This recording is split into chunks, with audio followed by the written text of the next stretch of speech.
ไปเบิ่งกันที่เมืองจำปาสักได้จัดกิจกรรมเฉลิมฉลองวันอนุรักษ์สัตว์น้ำสัตว์ป่าและวันปล่อยปลาแห่งชาติพร้อมด้วยวันสังต่างกีฬากายกรรมแห่งชาติลาว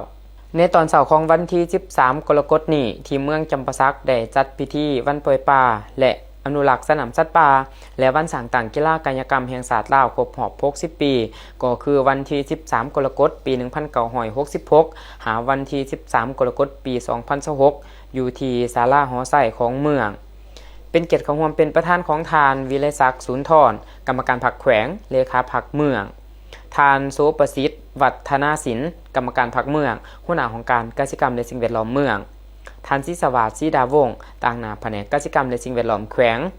มีบรรดาทานห้องเลขาพรรคเมืองกรรมการพรรคเมืองมีหัวหน้าของการพนักงานและนักธุรกิจภายในเมืองเขาห่วมในพิธีทานโสประสิทธิ์วัฒนาศิลป์กรรมการพรรคเมืองหัวหน้าของการกสิกรรมและสิ่งแวดล้อมเมืองได้ผ่านการรายงานการแก้เกมความพร้อมในการเปิดขบวนการเฉลิมฉลอง2วันสำคัญของศาสตร์ก็คือวันอนุรักษ์สัตว์น้ำสัตว์ป่าและวันกีฬากายกรรมแห่งชาติลาว